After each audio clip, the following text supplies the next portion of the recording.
Hello everyone, how are you. I hope सभी ठीक होंगे, अच्छे होंगे, तंदुरुस्त होंगे, अपने घर पे सेफ होंगे। हम बात कर रहे थे लास्ट वाली क्लास के अंदर, हमने रिएक्शन विद मेटल्स हमने पढ़ लिया था लास्ट वाली क्लास के अंदर, ठीक है। उसके बाद मैंने केमिकल रिएक्शन ऑफ हेलोएरिन शुरू किया, मतलब हेलोएरिन कौन कौन से केमिकल प्रॉपर्टीज शो करता है उसके बारे में आज हम यहाँ पर बात करेंगे। उसमें थोड़ा स्टार्टिंग से मैंने इंट्रोडक्शन आपको थोड़ा सा करवाया था रिएक्टिविटी ट्रेंड को लेकर के। तो वहां पर केमिकल प्रॉपर्टी ऑफ हेलोएरिन्स के अंदर हमने पहली रिएक्शन लिखी है न्यूक्लियोफिलिक सब्स्टिट्यूशन रिएक्शन। हम अच्छे से जानते हैं कि हमने हेलो एल्केन के अंदर न्यूक्लियोफिलिक सब्स्टिट्यूशन ऑलरेडी हम पढ़ चुके हैं, हेलोएरिन के अंदर अपने को पढ़नी है, समझे मेरी बात को। तो उसमें जाने से पहले यहाँ पर ये क्या कहता है कि सर यहाँ पर न्यूक्लियोफिलिक सब्स्टिट्यूशन रिएक्शन के अंदर रिएक्टिविटी का ट्रेंड वेरी करता है। क्या करता है सर? रिएक्टिविटी की बात करता है। और जब रिएक्टिविटी की बात की जाती है किसको लेकर के? न्यूक्लियोफिलिक सब्स्टिट्यूशन रिएक्शन को लेकर के रिएक्टिविटी की बात की जाती है। यहाँ पर कहा जाता है कि हेलो एल्केन जो होते हैं ना, उनका रिएक्टिविटी, किनका? सर हेलो एल्केन का रिएक्टिविटी जो होता है, किसका? हेलो एल्केन का जो रिएक्टिविटी होता है वो हेलो एरिन के रेस्पेक्ट में क्या होता है? ज्यादा होता है। मतलब हेलो एरिन के रेस्पेक्ट में क्या होता है? ज्यादा होता है, ठीक है। एरिन के रेस्पेक्ट में क्या होता है? ज्यादा। अब ये चीजें मैं यहाँ पर मैंने थोड़ा बेसिक आपको बताया था कि हेलो एल्केन में मैंने एक एग्जांपल और लिया था विनाइल हैलाइड वाला, एक मैंने लिया था हेलो एरिन्स। तो विनाइल हैलाइड एनसीईआरटी में तो नहीं है, तो थोड़ा सा इंट्रोडक्शन मैंने वहां पर उसको करवा दिया था। तो आज मैं उसकी बात नहीं करूंगा, आज मैं सिर्फ किसकी बात करूंगा? मैं आज हम बात करेंगे हेलो एल्केन और हेलो एरिन के अंदर रिएक्टिविटी की। और कहा गया कि हेलो एल्केन की रिएक्टिविटी ज्यादा होती है हेलो एरिन की। अब इसको समझाना अपने को है कि क्यों हेलो एल्केन का रिएक्टिविटी हेलो एरिन से ज्यादा होता है, या हेलो एरिन का रिएक्टिविटी हेलो एल्केन से क्या होता है? कम होता है। उसके पीछे कुछ अलग अलग लॉजिक और कॉन्सेप्ट अपने पास में है, कुछ अलग अलग इफेक्ट अपने पास में है। तो सी के अंदर एक पहला इफेक्ट अपने पास में है रेजोनेंस इफेक्ट, ठीक है। कौन सा इफेक्ट? वो सर रेजोनेंस इफेक्ट। अब सर रेजोनेंस इफेक्ट का क्या इफेक्ट है वो सर देखो, बस सर ये अपने पास में है आरएक्स, ठीक है। ये अपने पास में है हेलोएरिन्स, हेलोजन कंपाउंड है कोई भी अपने का लेने का, ठीक है। ये अपने पास में क्या है? हेलोएरिन्स।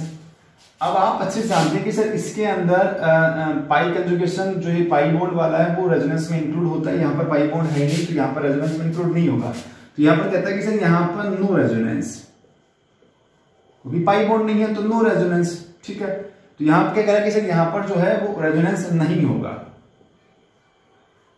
बट यहाँ पर क्या वेरी करता है सर? रेजोनेंस वेरी करता है। और जब रेजोनेंस की बात की जाती है तो ये क्या कहता है कि ड्यूरिंग द रेजोनेंस यहाँ पर इस कार्बन को, कि देखो न्यूक्लियोफिलिक सब्स्टिट्यूशन का मतलब इस बॉन्ड का क्लीवेज होना, मतलब यहाँ भी इसी बॉन्ड का क्लीवेज होना। तो जब ये रेजोनेंस इफेक्ट शो करता है तो उस दौरान ये इस तरीके से रेजोनेंस करेगा। लेने वाले पे चार्ज नेगेटिव, ये डबल बॉन्ड ये एक्स इसने दे दिया तो चार्ज क्या आ गया? यहाँ पर पॉजिटिव आ गया।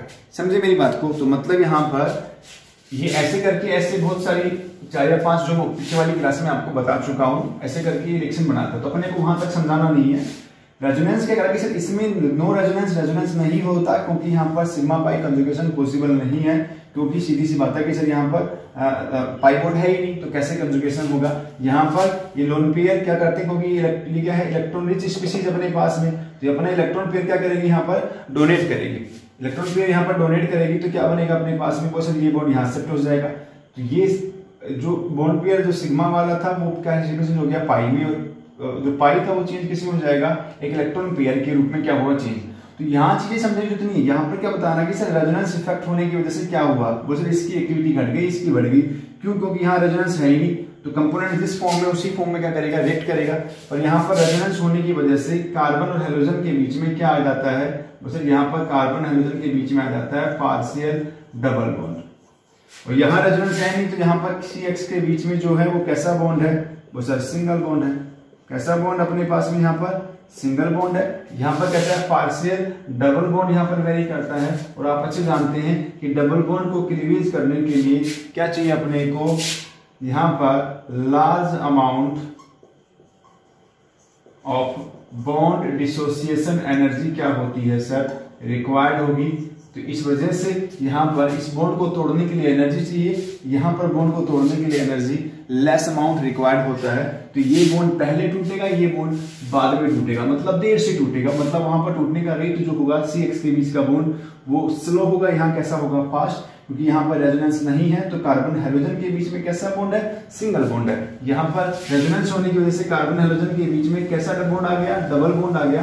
और डबल बॉन्ड होने की वजह से इस बॉन्ड को तोड़ने के लिए अपने को क्या चाहिए, लार्ज अमाउंट एनर्जी क्या होती है, बॉन्ड डिसोसिएशन एनर्जी रिक्वायर्ड होती है। इस वजह से यहाँ पर रिएक्टिविटी जो ट्रेंड है वो क्या हो जाएगा, यहाँ स्लो हो गया और यहाँ पर कैसा हो गया, रिएक्टिविटी फास्ट। समझे मेरी बात को। तो ये पहला इफेक्ट था किसका, रेजोनेंस का। मतलब रेजोनेंस होने की वजह से पार्शियल डबल बॉन्ड आता है और बॉन्ड की वजह से बॉन्ड स्ट्रेंथ को भी डबल बॉन्ड आती है, क्या हो जाएगा, कॉमन सी बात है, बॉन्ड डबल बॉन्ड होती है, क्या होगा, यहाँ पर बॉन्ड स्ट्रेंथ बढ़ेगा ना।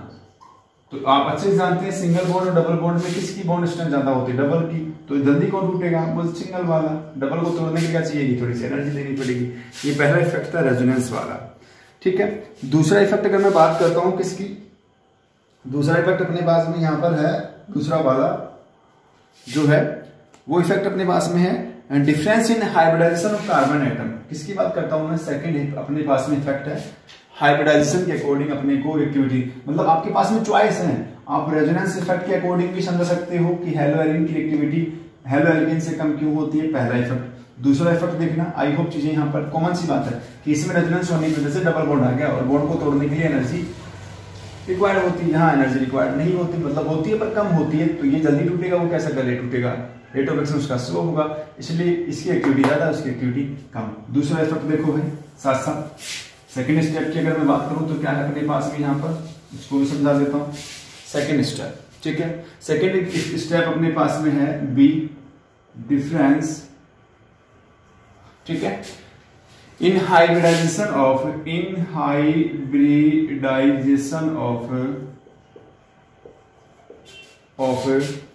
Carbon atom in CX bond, carbon atom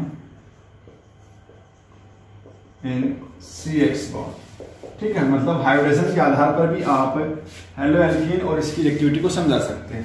तो समझिएगा, वो सब देखो, ये अपने पास में है एल्कीन, समझ गए, ये अपने पास में है हेलो एरीन, समझ गए, ये एल्कीन है, ये हेलो एरीन है। सराउंडिंग्स कितने सिग्मा, सिग्मा 1 2 3 4 सिग्मा है। 4 सिग्मा मतलब ये कैसा हाइब्रिड है, sp3 हाइब्रिड है, ठीक है। यहाँ सिग्मा कितने, 1 2 3 सिग्मा, तो ये कैसा हाइब्रिड है, कार्बन sp2 हाइब्रिड है। समझे मेरी बात को। यहाँ पर सिग्मा 1 2 3 4 सिग्मा, या सिग्मा 1 2 और 3, ये क्या है, पाई है। तो ये कार्बन एल्कीन, ये कौन है, ये हेलो एल्कीन है, ये कौन है, ये हेलो एरीन है, ठीक है। कौन है अपने पास में, हेलो एरीन से। तो यहां पर sp3 हाइब्रिड, ये sp2। तो बस sp3 हाइब्रिड कंपोनेंट के अंदर जो s कैरेक्टर जो है ना, वो क्या होता है, 25%। s कैरेक्टर का मतलब कि ओवरऑल परसेंटेज अगर 100% है तो कितने हिस्सों में बटा हुआ है, sp3 4 में, 1 s और 3 p है। तो इसके हिस्से में कितनी परसेंटेज आई, 25 तो आई। बोले यहाँ s फैक्टर कितना होता है, 25%। दूसरा sp3 का जो साइज होता है वो क्या होता है, sp2 के कंपेयर में क्या होता है, लार्ज होता है। यहाँ s जो करेक्टर है वो क्या है अपने पास में, वो अप्रोक्स 33.3% है, ठीक है। तो वहां 3 हिस्सों में बटा हुआ 100, यहाँ पर कितने में, 4 में। तो यहाँ पर s करेक्टर 25%, वहां पर s करेक्टर 33%। और यहाँ एक कॉमन लॉजिक लगता है कि यहाँ पर s करेक्टर के डायरेक्टली प्रोपोर्शनल होती है इलेक्ट्रोनेगेटिविटी। समझे मेरी बात को। तो इसका मतलब यहाँ पर ये कार्बन जो है वो लेस इलेक्ट्रोनेगेटिव है, ये कार्बन जो है, कहने का मतलब ये वाला कार्बन ये मोर इलेक्ट्रोनेगेटिव है। और जहां पर इलेक्ट्रोनेगेटिविटी मोर होती है वहां पर कॉमन सी बात है कि मोर इलेक्ट्रोनेगेटिविटी होने की वजह से यहां पर CX के बीच में जो बॉन्डिंग कैरेक्टर है, कहने का मतलब अगर हम बात करें कि C और X के बीच में जो, कहने का मतलब जो बॉन्ड है वो यहां CX बॉन्ड टाइटली क्या होता है सर, टाइटली हेल्ड है, टाइट जुड़ा हुआ है, समझे मेरी बात को।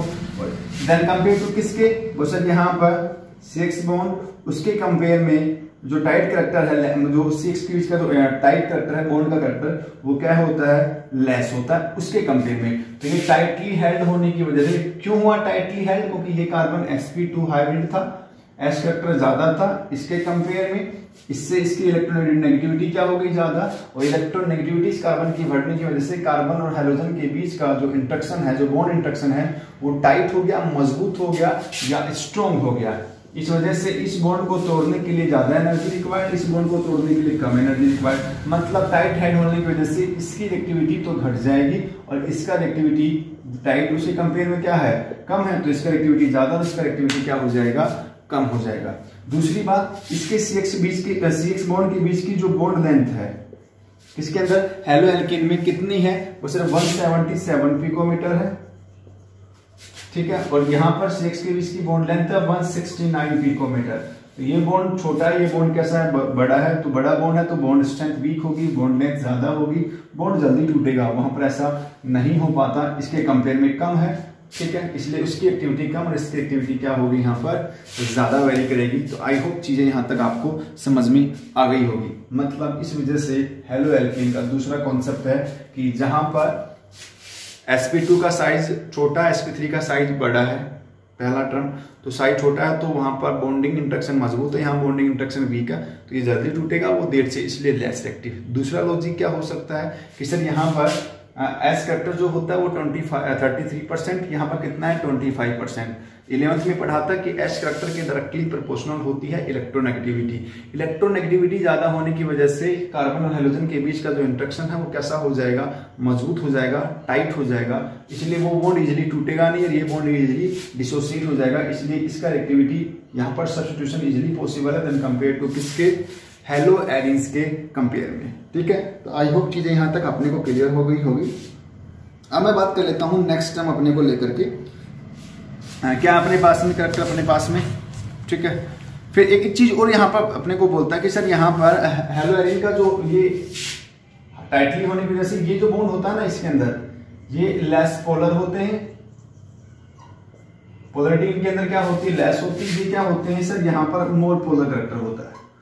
ये CX बॉन्ड हेलो एल्केन का जो बॉन्ड होता है CX वो मोर पोलर है then compare to haloarenes. वही सेम लॉजिक है वहां पर इलेक्ट्रोनेगेटिविटी वाला, इसलिए ये इजीली बॉन्ड डिसोसिएट कर लेता है, वो नहीं कर पाता क्योंकि चार्ज सेपरेशन यहाँ पर इजीली है, वहां पर चार्ज सेपरेशन करने में क्या आती है, दिक्कत आती है। तो ये बात करी हमने सेकंड वाले टर्म को लेकर के। आई होप चीजें यहाँ तक क्लियर हो गई, सेकंड कॉन्सेप्ट अपने पास में। अब मैं बात करता हूँ थर्ड कॉन्सेप्ट को लेकर के, ठीक है।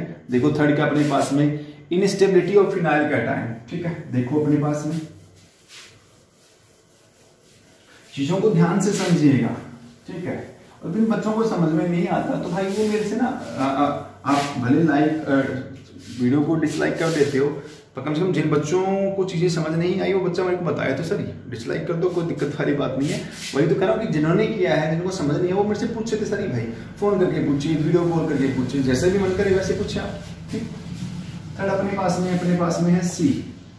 अगर मैं बात करता हूं, ठीक है, तो सी क्या है, instability of phenyl cation, instability of phenyl cation. But जब हेलो एल्केन और हेलो एरिन जब अपने आप को क्या करती हैं, सेल्फ आयोनाइज करती हैं ना, ठीक है, तो ये सेल्फ आयोनाइज करेगा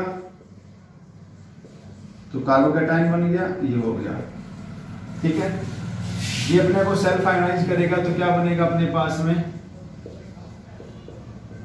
ये पॉजिटिव आ गया और ये X बाहर हो गया। तो कहता है कि ये वाला तो स्टेबल होता है, ये जो कार्बोकैटायन क्या होता है सर, ये कैसे होते हैं, स्टेबल होते हैं, ठीक है। और ये जो होते हैं फिनाइल जो कार्बोकैटायन होता है, फिनाइल कार्बोकैटायन जो होता है वो क्या होता है सर, अनस्टेबल होता है, क्योंकि यहां पर अब नो रेजोनेंस पॉसिबल नहीं है। उसके पीछे का लॉजिक मैं आपको समझाता हूं, कहने का मतलब तो रेजोनेंस नहीं है, अनस्टेबल है, तो कौन सी बात है, SN1 जो रिएक्शन होती है वो इसके अंदर मैकेनिज्म जो होती है वो रूल आउट कर जाती है यहाँ पर, ठीक है, एक तरीके से हम ये बोल सकते हैं। तो यहाँ पर रेजोनेंस पॉसिबल नहीं है। उसके पीछे का लॉजिक मैं आपको बताता हूँ। आप अच्छे से जानते हैं कि ये फिनाइल जो कार्बोकेटाइन का ये जो कार्बन है, ठीक है, ये कार्बन जो है ये पॉजिटिव चार्ज आने के बाद में कैसा है, sp2 हाइब्रिड है। ठीक है कि सर यहाँ पर sp2 हाइब्रिड का ये जो ऑर्बिटल है और ये जो पॉजिटिव चार्ज है ये एक दूसरे के क्या हो जाते हैं सर, परपेंडिकुलर हो जाते हैं। पैरेलल होते तो डीलोकलाइजेशन हो जाता, पर परपेंडिकुलर होने की वजह से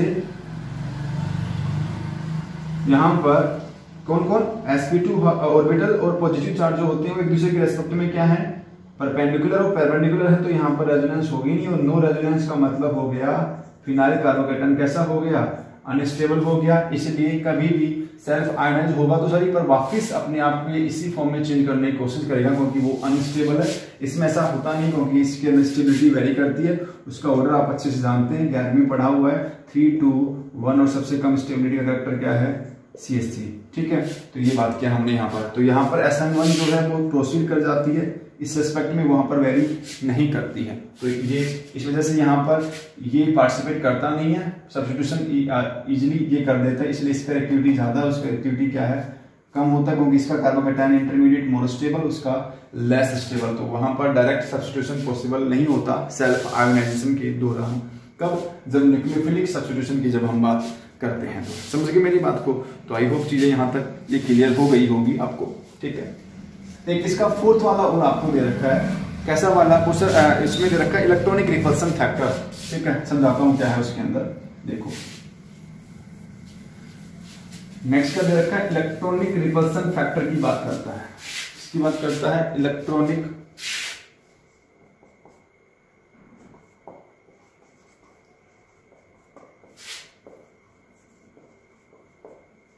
रिपल्सन। ठीक है, किसकी बात करता है वो सर, इलेक्ट्रॉनिक रिपल्सन की बात करता है। यहां पर ये अच्छा आप अच्छे से जानते हो कि फिनाइल जो हेलोएरिन जो होते हैं ना, ठीक है, वो क्या होते हैं वो सर, वो जो होते हैं वो इलेक्ट्रॉन रिच मॉलिक्यूल होते हैं। ठीक है, ये क्या होते हैं वो सर, ये जो मॉलिक्यूल है वो इलेक्ट्रॉन रिच है, ये कंपाउंड जो है इलेक्ट्रॉन रिच होता है, क्योंकि सर यहाँ पर पाई बॉन्ड प्रेजेंट होता है। पाई बॉन्ड की वजह से इलेक्ट्रॉनिक डीलोकलाइजेशन है, तो इस वजह से यहाँ पर इलेक्ट्रॉन रिच प्रॉपर्टी क्या करती है, वेरी करती है। फिर कहता है कि अगर यहाँ पर ये भी इलेक्ट्रॉन रिच है, अगर कोई इलेक्ट्रॉन रिच स्पीशीज अगर इसके ऊपर अगर अटैक करेगी, समझे मेरी बात को, तो यहाँ पर क्या पॉसिबल हो जाएगा वो सब, रिपल्सन होगा। और रिपल्सन अगर होगा तो कंपोनेंट के अंदर न्यूक्लियोफिलिक सब्स्टिट्यूशन पॉसिबल नहीं होगा, मतलब रिएक्शन वेरी नहीं करेगी। तो क्या करें अपने पास में, तो इसको करने के लिए इसने क्या कह रहा है कि अपने पास में, तो ऐसा करने के लिए उसको रिपल्सिव बनाने के लिए वहां पर कुछ पर्टिकुलर कंडीशन अगर हम देखें तो हम अपने को वेरी करवानी पड़ती है। ठीक है, तो कॉमन सी बात है, इलेक्ट्रॉन रिच है, इलेक्ट्रॉन रिच है तो स्टेबिलिटी वेरी करेगी, और आने वाले इनकमिंग कंपोनेंट भी अगर इलेक्ट्रॉन रिच अगर है तो इसका इलेक्ट्रॉनिक रिच करैक्टर और इसका इलेक्ट्रॉनिक रिच करैक्टर क्या करेगा, रिपेल करेगा, रिपेल करेगा, तो वहां पर रिएक्शन वेरी नहीं करती। तो ये न्यूक्लियोफाइल इसके ऊपर तभी अटैक कर पाएगा जब ये इलेक्ट्रॉन रिच स्पीशीज अगर अपने आप को चेंज कर ले, किसके अंदर, इलेक्ट्रॉन डेफिशिएंट के अंदर। और इलेक्ट्रॉन डेफिशिएंट में ये चेंज कब होगा, ये कब होगा बोलिए, जब होगा जब यहां पर कोई इलेक्ट्रॉन विड्रॉइंग ग्रुप जुड़ेगा। क्या जुड़ेगा यहाँ पर, इलेक्ट्रॉन विड्रॉइंग अगर ग्रुप यहाँ पर अगर जुड़ जाए ना, कौन, अगर इलेक्ट्रॉन विड्रॉइंग ग्रुप अगर यहाँ पर जुड़ जाए, तो इलेक्ट्रॉन विड्रॉइंग ग्रुप के जुड़ने की वजह से क्या होगी, इलेक्ट्रॉन रिच करैक्टर घट जाएगा। इलेक्ट्रॉन रिच करैक्टर घटेगा तो कॉमन सी बात है, इलेक्ट्रॉन विड्रॉइंग जुड़ेगा तो एक स्पीशीज क्या कहलाएगी, बन जाएगी, डेफिशिएंट हो जाएगी। तो तब वहां पर आसानी से ये न्यूक्लियोफाइल इस पे क्या कर देगा, अटैक कर देगा। और इसी चीज को समझाने के लिए यहाँ पर फॉलोइंग रिएक्शन क्या करते हैं, दे रखी है। ठीक है, फॉलोइंग रिएक्शन यहाँ पर हम क्या करवाएंगे, प्रोसीड करवाएंगे। तो एक एक करके मैं उन एग्जाम्पल को समझाता हूँ। मतलब हेलोएरिन पे न्यूक्लियोफाइल तभी अटैक करेगा जब वो डेफिशिएंट, इतना डेफिशिएंट होगा न्यूक्लियोफाइल इजीली क्या कर देगा, उसको जो उसके ऊपर जुड़ा हुआ सब्स्टिट्यूएंट उसको रिप्लेस कर देगा। अगर वो भी इलेक्ट्रॉन रिच है, आने वाला भी इलेक्ट्रॉन रिच है, तो रिएक्शन पॉसिबल ही नहीं हो पाएगी, मतलब एक्टिविटी लेस होगी वहां पर। तो क्या करें यहाँ पर, तो उसको समझाने के लिए यहाँ पर दे रखी है अपने को रिएक्शन। ठीक है, तो उन रिएक्शन की हम बात कर लेते हैं, एक एक करके समझाता हूँ मैं आपको। ठीक है, तो ये मिटा देता हूं मैं यहाँ पर। तो रिएक्शन के लिए कुछ पर्टिकुलर कंडीशन वेरी करवानी पड़ती है, तो कंडीशन भी मैं साथ साथ लिख देता हूं। ठीक है, तो पहली अपने पास में यहाँ पर है रिप्लेसमेंट ऑफ हाइड्रोक्सिल ग्रुप। तो मतलब मैं इसके अंदर एग्जांपल तो दे रखा है, वो क्या दे रखा है, रिप्लेसमेंट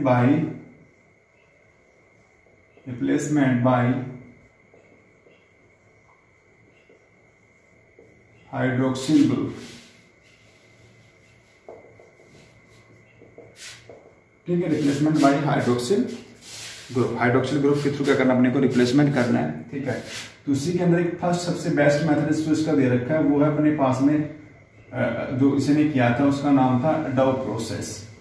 ठीक है, डव प्रोसेस के बारे में हम बात कर लेते हैं, है इसी का पार्ट। ठीक है, कंडीशन है, उस कंडीशन की अपने को याद रखनी है। वो सर ये अपने पास में है क्लोरोबेंजीन ले लिया। ठीक है, क्लोरोबेंजीन की रिएक्शन करवानी है अपने को किसके साथ में। ठीक है, अगर स्टेप बाय स्टेप करवानी, एनसीईआरटी में डायरेक्ट देखेगा स्टेप करवानी है तो अपने को क्या करना है, 2 मॉलिक्यूल NaOH का लेना 6 से 8%। ठीक है, 6 से 8% का मतलब एक्वस फॉर्म में अपने को लेना है। टेम्परेचर लेना है 623 केल्विन।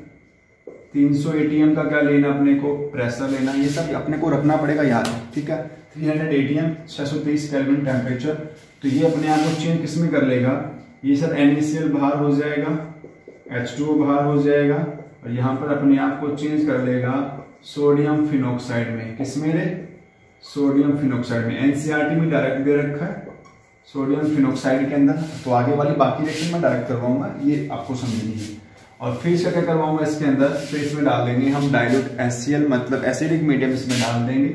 जैसे मैं इसमें डाइल्यूट HCl डालूंगा, समझे मेरी बात को, तो ये अपने आप को चेंज किसमें कर लेगा, NaCl बाहर हो जाएगा और ये चेंज कर लेगा फिनॉल में।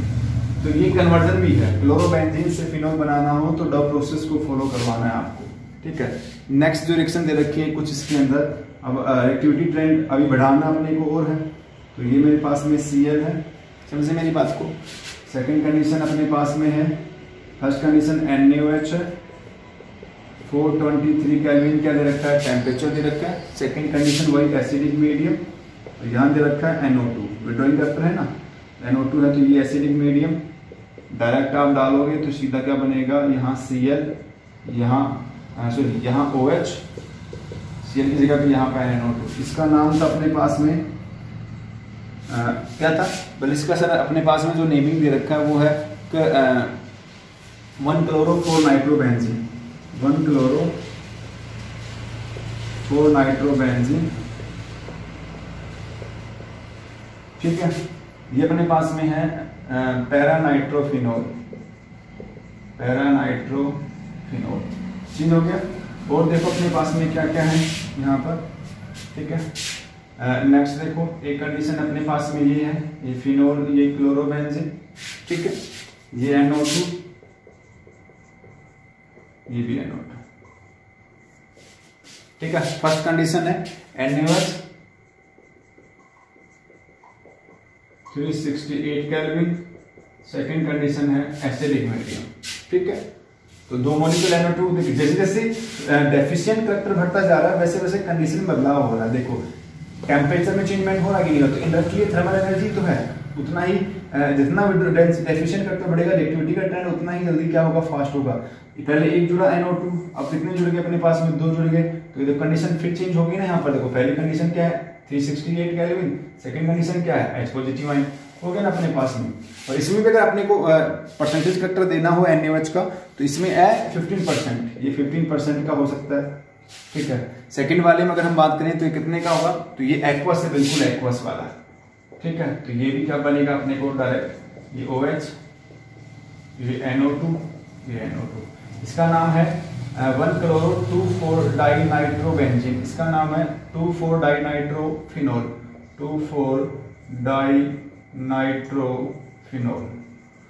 समझे मेरी बात को, ऐसे आप कर सकते हैं इसके अंदर। ठीक है, तो ये बात किया हमने इसके अंदर। इसके अलावा और क्या है, बस इसके अलावा एक एग्जांपल और दे रखा अपने पास में एनसीईआरटी को लेकर के। ठीक है, उसकी मैं बात कर लेता हूँ। ठीक है, उसमें कुछ नहीं करना, आपको सिर्फ वार्म कंडीशन डालनी, गर्म करना है, भाप डालनी है। क्योंकि तो उसमें कितना, इसमें देखो 1 विड्रॉइंग, इसमें कितने 2 विड्रॉइंग, 3 विड्रॉइंग वाला दिखाता हूँ मैं, क्योंकि अब एक्टिविटी और ज्यादा बढ़ गई। मैंने कहा ना डेफिशिएंट करेक्टर जितना बढ़ेगा वहां पर रिपल्सन उतना ही जो है डिस्प्लेसमेंट या सब्स्टिट्यूशन उतना ही जल्दी पॉसिबल हो पाएगा। ठीक है, तो देखो अपने पास में अब इसमें देखो कितने विंडोइंग है,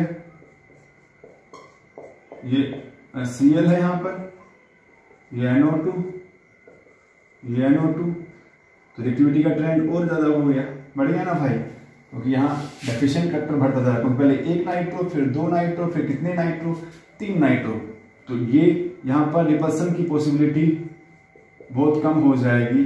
ठीक है, और यहाँ पर इजिली OH ग्रुप के थ्रू क्या हो जाएगा, Cl का डिस्प्लेसमेंट, क्योंकि this is electron deficient species because the 3 component are present in electron withdrawing group. ठीक है, तो H2 वार्म कंडीशन, मतलब कितना लेना अपने को, 323 केल्विन टेम्परेचर, और ये चेंज हो जाएगा OH, NO2, NO2 और NO2। और इस भाई साहब का अपना एक नाम है, साइंटिफिक नेम, IPAC तो पता है, 2,4,6 डाइनाइट्रोफिनोल, साइंटिफिक नेम है पिक्रिक एसिड। तो कभी कन्वर्जन आ जाए क्या, 2,4,6 ट्राइनाइट्रो, यहाँ 1 क्लोरो 2,4,6 ट्राइनाइट्रो बेंजीन से अगर मुझे पिक्रिक एसिड बनाना हो तो इसके लिए ये है कंडीशन कि आपको पानी डालना है, वार्म गर्म पानी आपको डालना है, तो वहां पर अपने को ये चीजें वैली कर जाएगी। अब चीजें ना कुछ यहाँ भी एक चीज अपने को देखनी है इस सेक्शन के अंदर, ये ऑर्थो और पैरा वाले पे ही हमने देखो बात करी है, ऑर्थो और पैरा वाले प्रॉपर्टी पे हमने बात करी है, मेटा वाले पे हमने बात नहीं करी, क्योंकि मेटा वाला जो है उसका ड्यूरिंग द रेजोनेंस इस क्लोरोबेंजीन की डेफिशिएंसी पे कोई इफेक्ट ही नहीं पड़ेगा। क्यों, क्योंकि जो NO2 जो होते हैं वो ऑर्थो पैरा डायरेक्टिंग नहीं होते, मेटा डायरेक्टिंग होते हैं। तो ड्यूरिंग द रेजोनेंस जब NO2 रेजोनेंस में पार्टिसिपेट करता है तो वो ऑर्थो और पैरा की क्या बढ़ाता है, इलेक्ट्रॉन डेंसिटी बढ़ाता है। किसकी बढ़ाता है, सॉरी ऑर्थो पैरा की इलेक्ट्रॉन डेंसिटी घटा देता है और मेटा की क्या करता है, बढ़ा देता है। तो मेटा वाले पे तो यहाँ पर प्रोडक्ट पॉसिबल हो नहीं पाएगा, तो कहाँ हो पाएगा, ऑर्थो पैरा पे। तो जैसे मैंने देखो जहां भी NO2 जोड़ा वो कैसा है, ऑर्थो पैरा वाला ही है, मेटा वाला नहीं है, क्योंकि मैंने कहा ना कि NO2 जब रेजोनेंस में इलेक्ट्रॉन विड्रॉइंग ग्रुप जब किसी भी एरोमेटिक रिंग के साथ में जोड़ता है तो उसकी ऑर्थो पैरा पोजीशन की इलेक्ट्रॉन डेफिशिएंट करेक्टर घट जाता है, और डेफिशिएंसी जब करेक्टर घटेगा तो इनकमिंग आने वाला जो न्यूक्लियोफाइल है वो भी उसी के रेस्पेक्ट में आकर के जुड़ेगा। तो मतलब वहां पर उस स्पीसीज का इलेक्ट्रॉन डेफिशिएंट होना बहुत जरूरी है। समझे मेरी बात को, यहाँ तक चीजें अपने को क्लियर हो गई होंगी।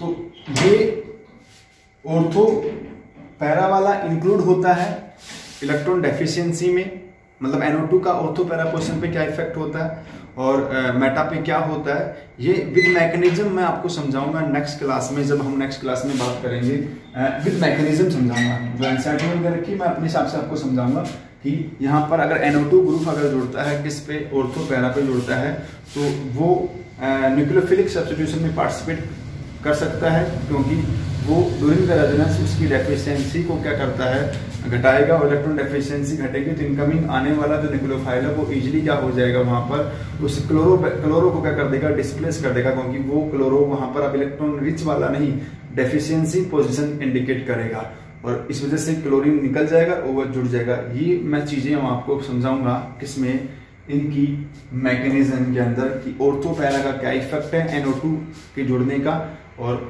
मेटा का क्या इफेक्ट है। तो मेटा पार्टिसिपेट नहीं करेगा तो मेटा का इन्फ्लुएंस होगा कि नहीं होगा, ये चीजें मैं आपको समझाऊंगा। तो आई होप चीजें यहाँ तक क्लियर हो गई होंगी, ये चीजें आपको समझनी है। मतलब क्लोरोबेंजीन पे न्यूक्लियोफिलिक सब्स्टिट्यूशन तभी पॉसिबल हो सकता है जब किसी हाइड्रोक्सिल ग्रुप के थ्रू जब इसके अंदर इलेक्ट्रॉन डेफिशिएंट करेक्टर हो। इलेक्ट्रॉन डेफिशिएंसी तब होगी जब को विड्रॉइंग होगा, समझे। तो आई होप चीजें समझ में आ गई होंगी। जिन बच्चों ने चैनल सब्सक्राइब नहीं किया सब्सक्राइब करें, वीडियो अच्छी लगे तो लाइक करें, डाउट हो तो मेरे से पूछे, ठीक है, भले डिसलाइक करो, मैंने कहा ना आपको पूछना आपको है, ताकि जो बच्चों को दिक्कत है मेरे से पूछेगा। तो मिलते हैं नेक्स्ट वीडियो में नेक्स्ट टॉपिक के साथ में। Thank you, take care, bye bye, सब बाय।